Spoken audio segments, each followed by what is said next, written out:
ये जो इस लड़के के सिर के आसपास चमकती हुई चीज दिख रही है, ये कोई आम चीज नहीं है। आप जो भी सोचोगे ये लाइट आपके आसपास के लोगों को ये दिखाने लगेगा। सिर्फ इतना ही नहीं बल्कि इससे आप कुछ भी सोचकर अपने सामने रियल में ला सकते हो। क्यों है ना मजेदार? चलिए इस मजेदार स्टोरी को शुरू करते हैं। ये कहानी एक नए प्लेनेट की है जिसका नाम है न्यू वर्ल्ड। सबसे हैरानी वाली बात ये है कि इस प्लेनेट पर सिर्फ मर्द रहते हैं, वहाँ एक भी महिला नहीं है। स्टोरी की शुरुआत साल 2257 से होती है। हमें टॉड ह्यूविट नाम के एक लड़के से मिलवाया जाता है। इस प्लेनेट की सबसे अजीब बात यह है कि यहाँ कोई भी इंसान जो कुछ भी सोचता है वो सबको दिखाई और सुनाई देता है। इस शक्ति या बीमारी को नॉइज कहा जाता है। टॉड को एक दूसरा लड़का चिढ़ाने आता है तो टॉड अपनी नॉइज का इस्तेमाल करके एक सांप का भ्रम पैदा करता है। वहाँ का मेयर डेविड टॉड की इस काबिलियत की तारीफ करता है। इसके बाद टॉड अपने घर वापस लौट जाता है। टॉड वहाँ अपने पिता बेन और अपने चाचा सिलियन के साथ रहता है। ये लोग वहाँ खेती बाड़ी करके अपना गुजारा करते हैं क्योंकि वहाँ जिंदा रहने का बस यही एक रास्ता है। खाना खाने के बाद टॉड थोड़ी देर आराम करने चला जाता है। इसी बीच एक स्पेसशिप दिखाया जाता है जिसमें एक लड़की सवार है। वो लड़की काफी घबराई हुई है क्योंकि उसके जहाज का संतुलन बिगड़ गया है और वो उसी प्लेनेट पर गिरने वाला है जहाँ टॉड रहता है। वापस टॉड पर आते हैं। वो खेत में काम कर रहा होता है, तभी उसे अपने घर के अंदर से कुछ आवाज सुनाई देती है। जब वो अंदर जाकर चेक करता है तो देखता है कि एक लड़की वहाँ से कुछ खाना चुरा रही है। टॉड उसका पीछा करता है और तभी उसकी नजर उस स्पेसशिप पर पड़ती है जो वहाँ क्रैश हुआ था। टॉड को लगता है कि कुछ तो गड़बड़ है, इसलिए वो इस बारे में मेयर डेविड को बताने का फैसला करता है। डेविड अपने सभी लोगों को लेकर उस जगह पहुंचता है ताकि पता लगाया जा सके कि आखिर हुआ क्या है। टॉड वहां उस लड़की को देखकर दंग रह जाता है क्योंकि वहां के लोगों का मानना था कि महिलाएं सिर्फ एक कहानी हैं और वो सालों पहले ही खत्म हो चुकी हैं। वो लड़की वहां से भागने की कोशिश करती है लेकिन मेयर डेविड अपनी नॉइज की शक्ति से एक लकड़ी के फेंस का भ्रम पैदा कर देता है जिससे वो लड़की रुक जाती है। उस लड़की को पकड़ लिया जाता है और डेविड उसे अपने ठिकाने पर ले आता है। डेविड उसे बताता है कि कई साल पहले इस प्लेनेट के एलियंस के साथ एक लड़ाई हुई थी जिसमें उन्होंने सभी महिलाओं को मार डाला था। इसी वजह से यहाँ सिर्फ मर्द ही बचे हैं। जब डेविड ने उससे पूछा कि वो यहाँ कैसे आई तो लड़की ने बताया कि उसके स्पेसशिप का एक्सीडेंट हो गया था। इसके बाद डेविड बाहर चला जाता है। वहाँ मौजूद एक दूसरा आदमी उस लड़की के बैग से छेड़छाड़ करने लगता है और उसमें से एक आधुनिक हथियार निकाल लेता है। गलती से उससे वो हथियार चल जाता है और एक बड़ा धमाका होता है जिससे पूरे गाँव में हड़कंप मच जाता है। डेविड तुरंत अंदर जाकर देखता है लेकिन लड़की वहाँ नहीं मिलती। असल में वो लड़की घर के नीचे छुपी हुई थी। वहाँ से वो डेविड और उसके आदमियों की बातें सुन लेती है जो उसे मारने की योजना बना रहे थे। ये सुनकर वो लड़की वहाँ से भागने का फैसला करती है। दूसरी तरफ टॉड को भी लग रहा है कि जो कुछ भी हो रहा है वो ठीक नहीं है। टॉड को सब कुछ बहुत अजीब लग रहा था, इसलिए वो अपने पिता की खेती में मदद करने के लिए घर वापस लौट जाता है। जब वो औजार लेने के लिए गोदाम में जाता है तो वहाँ उस लड़की को देखकर दंग रह जाता है। टॉड का ध्यान भटक जाता है जिस वजह से जब उसका पिता बेन उसे बुलाता है तो वो कोई जवाब नहीं देता। इसी बीच डेविड का एक सिपाही वहाँ आता है और उस लड़की के बारे में पूछता है। बेन साफ मना कर देता है कि लड़की यहाँ नहीं है। जब सिपाही चला जाता है तो बेन को शक होता है और वो गोदाम में जाकर देखता है, वहाँ वही लड़की छुपी होती है। घर के अंदर सिलियन चाहता है कि वो डेविड को सब सच बता दें क्योंकि अगर डेविड को खुद पता चला तो उनके लिए बड़ी मुश्किल खड़ी हो जाएगी। लेकिन बेन थोड़ा हिचकिचाता है। ऐसा लगता है जैसे वो पहले से कुछ जानता हो और कुछ छुपा रहा हो। आखिर में बेन फैसला करता है कि टॉड को इस लड़की को लेकर यहाँ से तुरंत निकल जाना चाहिए। जाते वक्त बेन टॉड को समझाता है कि अगर उन्हें रास्ते में कोई दूसरी बस्ती मिले तो कभी मत बताना कि वो प्रेंटिस टाउन से आए हैं। अभी टॉड निकलने ही वाला होता है कि तभी वहाँ डेविड अपने कुछ आदमियों के साथ पहुँच जाता है। उधर वो लड़की गोदाम में रखी पुरानी इलेक्ट्रिक मोटर को ठीक करने की कोशिश कर रही होती है। तभी डेविड को शक हो जाता है कि लड़की यहीं कहीं है क्योंकि उसे बेन के घर के पास लड़की की जैकेट मिल जाती है। जैसे ही डेविड गोदाम की तलाशी लेने बढ़ता है वो लड़की इलेक्ट्रिक मोटरसाइकिल स्टार्ट करके वहाँ से तेजी से भाग निकलती है। इसी बीच टॉड के चाचा सिलियन को डेविड के सिपाही गोली मार देते हैं क्योंकि उन्होंने उस लड़की को छुपाया था और वहीं उनकी मौत हो जाती है। लड़की तेजी से मोटरसाइकिल चला रही होती है और टॉड अपने घोड़े पर उसका पीछा करता है,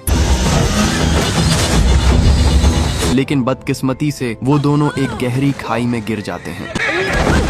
गिरने की वजह से टॉड के घोड़े का पैर टूट जाता है। घोड़े को तड़पता देख टॉड उसे मारने का फैसला करता है ताकि उसका दर्द खत्म हो सके। दूसरी तरफ लड़की को लगता है कि टॉड भी डेविड का ही आदमी है और वो वहाँ से भागने की कोशिश करती है। टॉड उसे समझाने की कोशिश करता है कि वो दुश्मन नहीं है और उसकी मदद करना चाहता है ताकि वो यहाँ से सुरक्षित निकल सके। टॉड अपनी नॉइज के जरिए रास्ते का नक्शा भी दिखाता है। जब लड़की वो नक्शा मांगती है तो टॉड बताता है कि वो नक्शा उसके दिमाग में है। टॉड को लग रहा था कि डेविड के सिपाही अभी भी उनका पीछा कर रहे हैं, इसलिए वो दोनों वहाँ से तुरंत निकल जाते हैं। रास्ते में टॉड को अपना कुत्ता मिल जाता है जो उसके पीछे पीछे आ रहा था, जिसे देखकर टॉड बहुत खुश होता है। उधर डेविड अपने सिपाहियों के साथ टॉड और उस लड़की के निशान ढूंढने की कोशिश करता है। वो बस्ती के सारे लोगों को बुलाता है और उन्हें हुक्म देता है कि वो उस लड़की को ढूंढने में उसकी मदद करें। वापस टॉड पर आते हैं। वो नदी के पास खाना ढूंढने जाता है। लड़की ये देखकर हैरान रह जाती है कि टॉड ने मछली की जगह एक अजीब सा टेंटिकल वाला जीव पकड़ा है। खाना खाते वक्त टॉड उसे बताता है कि इस प्लेनेट पर मछलियां नहीं होती और यहाँ के जानवर अर्थ के जानवरों से बिल्कुल अलग हैं। बातों बातों में टॉड को उस लड़की से पहली बार प्यार का एहसास होने लगता है। थोड़ी देर आराम करने के बाद वो दोनों फिर से आगे बढ़ते हैं, लेकिन दूसरी तरफ डेविड और उसकी फौज भी उनके करीब पहुंचने लगती है। लड़की टॉड से वक्त के बारे में पूछती है क्योंकि उसे बड़ा अजीब लग रहा था कि वहाँ हर वक्त उजाला ही रहता है। टॉड उसे समझाता है कि इस प्लेनेट पर कभी रात नहीं होती, यहाँ हमेशा दिन ही रहता है। लंबी यात्रा के बाद टॉड आराम करने का फैसला करता है। वहाँ वो लड़की अपना नाम वायोला बताती है। टॉड के दिमाग में ख्यालों का सिलसिला शुरू हो जाता है और वो वायोला को किस करने के बारे में सोचने लगता है। क्योंकि टॉड की नॉइज की वजह से सब दिख रहा था, वायोला उसे देखकर गुस्सा हो जाती है और उसे डांटती है। अगली सुबह जब वायोला टॉड को जगाती है, तब भी टॉड के दिमाग में वायोला के ही ख्याल चल रहे होते हैं। आगे बढ़ते वक्त उन्हें एक अजीब जीव दिखाई देता है। टॉड डर जाता है और वायोला को वहाँ से भागने के लिए कहता है। वो बताता है कि ये स्पैकल है जो इस प्लेनेट के असली निवासी हैं, जिन्होंने सभी महिलाओं को मारा था। टॉड और उस स्पैकल के बीच लड़ाई शुरू हो जाती है। दोनों एक दूसरे पर हमला करते हैं, लेकिन तभी वायोला बीच बचाव करती है और टॉड को रुकने के लिए कहती है। उन्हें एहसास होता है कि वो स्पैकल उन्हें नुकसान नहीं पहुंचाना चाहता था और वो चुपचाप वहाँ से चला जाता है। वायोला को ये बात बहुत अजीब लगती है। उसने सुना था कि स्पैकल ने सभी औरतों को मार दिया था, लेकिन इस स्पैकल का बर्ताव देखकर ऐसा बिल्कुल नहीं लग रहा था कि वो किसी पर हमला करना चाहता है। वायोला को शक होने लगता है कि स्पैकल के बारे में जो कहानी सुनाई गई है वो शायद सच नहीं है। वायोला को यकीन हो जाता है कि स्पैकल बुरे नहीं हैं, बल्कि असल में इंसान ही इस प्लेनेट के लिए एलियंस हैं जो उनकी जगह छीन रहे हैं। लंबे सफर के बाद दोनों फार ब्रांच नाम की एक बस्ती में पहुंचते हैं। टॉड वहाँ का नजारा देखकर दंग रह जाता है क्योंकि वहाँ खेती और जानवर सब कुछ बहुत व्यवस्थित था। टॉड को वहाँ का एक आदमी मेयर से मिलने ले जाता है। टॉड की हैरानी का ठिकाना नहीं रहता जब वो देखता है कि उस बस्ती में बहुत सारी महिलाएं हैं, वही महिलाएं जिन्हें उसके गांव में मृत माना जाता था। सबसे बड़ी बात ये थी कि वहाँ की मेयर भी एक महिला ही थी। उधर डेविड को खबर मिलती है कि टॉड और वियोला फार ब्रांच पहुंच चुके हैं। वो एरन नाम के एक प्रीस्ट से मिलता है। एरन का कहना है कि वो वियोला को मार डालना चाहता है। वापस टॉड पर आते हैं। फार ब्रांच की मेयर उसका स्वागत तो करती है, लेकिन जैसे ही टॉड बताता है कि वो प्रेंटिस टाउन से आया है, मेयर के चेहरे के हाव भाव बदल जाते हैं, जैसे वो कोई पुराना राज जानती हो। वियोला तुरंत बात संभालती है और बताती है कि वो अंतरिक्ष से आई है। मेयर उन्हें बताती है कि यहाँ एक ऐसी जगह है जहाँ से वियोला अपने लोगों से संपर्क कर सकती है। यहाँ एक ऐसी जगह है जहाँ इंसान सबसे पहले इस प्लेनेट पर उतरे थे और वायोला वहाँ जाने के लिए तैयार हो जाती है। उधर पागल प्रीस्ट एरन पहले ही वायोला को मारने निकल चुका है और डेविड भी उसके पीछे निकल जाता है। टॉड वायोला के पास जाता है और उसे अपनी माँ की एक पुरानी डायरी दिखाता है। टॉड पढ़ना नहीं जानता क्योंकि एरन ने उसके बचपन में ही सारी किताबें जलवा दी थी। वायोला वो डायरी पढ़ती है और एक भयानक सच सामने आता है। डायरी के मुताबिक जब इंसान यहाँ आए तो मर्दों की नॉइज की वजह से उनके दिमाग की हर बात औरतों को पता चल जाती थी। मर्द इस बात को बर्दाश्त नहीं कर पाए। एरन ने लोगों को भड़काया कि औरतों में कोई आत्मा नहीं होती क्योंकि उनकी नॉइज नहीं दिखती। इसलिए प्रेंटिस टाउन के मर्दों ने मिलकर अपनी ही बस्ती की सारी औरतों को मार डाला था। टॉड ये जानकर सुन्न रह जाता है कि उसके गांव वाले ही असली कातिल हैं, स्पैकल नहीं। तभी डेविड अपनी फौज के साथ वहां पहुंच जाता है। वहां की मेयर कहती है कि प्रेंटिस टाउन के लोग पागल हैं जिन्होंने अपनी ही औरतों को मारा। डेविड कहता है कि उसे सिर्फ वायोला चाहिए। जब एक आदमी डेविड को झूठा बोलता है तो डेविड के सिपाही उसे गोली मार देते हैं। टॉड और वायोला वहां से निकलने की कोशिश करते हैं, लेकिन एरन उन्हें देख लेता है। वो दोनों उस गोदाम में छुपते हैं जहां औरतें और बच्चे छुपे हुए थे। बाहर डेविड टॉड को पकड़ने के लिए उसके पिता बेन का इस्तेमाल करता है। टॉड अपने पिता से उस झूठी कहानी के बारे में पूछता है तो बेन उससे माफी मांगता है। फिर बेन गोदाम से बाहर निकलता है और उसके साथ वायोला भी होती है। डेविड को लगता है उसने वायोला को पकड़ लिया, लेकिन असल में वो बेन की बनाई हुई एक नॉइज थी। असली वायोला वहाँ से भाग रही होती है। टॉड, वायोला और उनका कुत्ता नदी पार करके भागने की कोशिश करते हैं, लेकिन एरन उनका पीछा नहीं छोड़ता। वो काफी मेहनत करके एरन से बचने की कोशिश करते हैं, मगर एरन पानी के अंदर वायोला को पकड़ लेता है। दोनों के बीच भयानक लड़ाई होती है और वो पानी में डूबने लगते हैं। टॉड किसी तरह वायोला को बचा लेता है, लेकिन इसी बीच एरन टॉड के प्यारे कुत्ते को मार डालता है। अपने कुत्ते की मौत से टॉड पूरी तरह टूट जाता है। नदी के किनारे पहुंचने के बाद भी